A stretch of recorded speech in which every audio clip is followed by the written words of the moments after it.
Hello, so in this video we're going to look at the FastMember start page.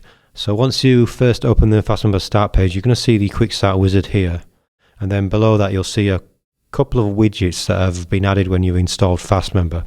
So if we quickly look at the quick start wizard, I'm not going to run through the settings because we'll look at that in a separate video. Basically you've got these options here that we're going to use to set up your membership site. And then we've got some quick links here that basically link to the various sections within FastMember, which is the same sections that are on this menu here. And then here we've got the resources which link to our FastMember site and the fastflow tutorials. And then once we finish with this panel, we can actually dismiss it here.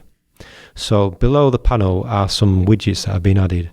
And these widgets are added from the fastflow dashboard here, but these are automatically added when you install FastMember.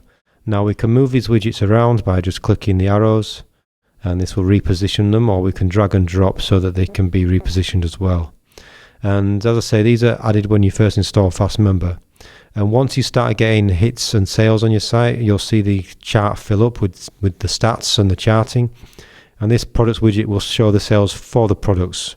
The widgets can be adjusted within the FastFlow dashboard here, so if you want to adjust these widgets, add new ones or remove any of them, you can do that from there. So what I'm going to do is activate this quick start wizard again, and we're going to run through the quick start wizard in a separate video.